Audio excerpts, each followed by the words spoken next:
بسم اللہ الرحمن الرحیم۔ گرامی قدر سامعین و ناظرین، رمضان المبارک اللہ رب العزت کی عطا ہے، اور روزہ کی توفیق مل جانا یہ آدمی کا اپنا کوئی کمال نہیں بلکہ اللہ رب العزت کی توفیق سے ہوتا ہے۔ روزہ داروں کے لیے اللہ رب العزت کی طرف سے خصوصی پروٹوکول کا اعلان جناب رسول اللہ صلی اللہ علیہ وسلم نے اپنے ایک فرمان میں فرمایا۔ چنانچہ حدیث پاک میں ہے، سہل بن سعد رضی اللہ تعالیٰ عنہ اس کو روایت کرتی ہیں کہ جناب نبی کریم صلی اللہ علیہ وسلم نے فرمایا کہ جنت کا ایک دروازہ ہے اور اس دروازے کا نام ریان ہے۔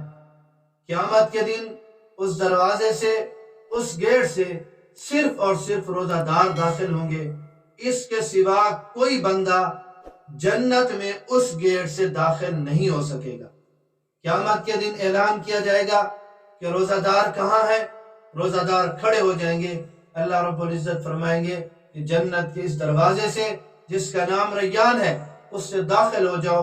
روزہ دار داخل ہو جائیں گے۔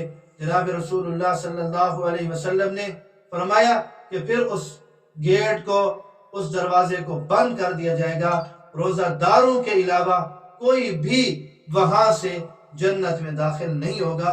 تو یہ خصوصی پروٹوکول ہے، خصوصی انعام ہے، خصوصی اعزاز ہے ان لوگوں کے لیے جو رمضان المبارک کے روزے رکھتے ہیں۔ چنانچہ وہ حدیث پاک بھی آپ کی خدمت میں پیش کر دیتا ہوں کہ ان سہل بن سعد رضی اللہ تعالیٰ عنہ قال قال رسول اللہ صلی اللہ علیہ وسلم فی الجنت 8 ابواب منہا باب یسمى منہ الریان لا يدخلہ الا الصائمون او کما قال، کہ اس سے صرف اور صرف ریان دروازے سے روزہ دار داخل ہوں گے، اور جب وہ داخل ہو جائیں گے یہ گیٹ اور یہ دروازہ بند کر دیا جائے گا، کوئی اور اس سے داخل نہیں ہوگا۔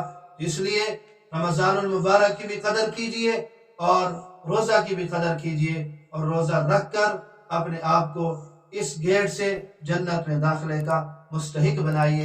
اللہ رب العزت مجھے اور آپ سب کو سمجھنے کی اور عمل کی توفیق نصیب فرمائے۔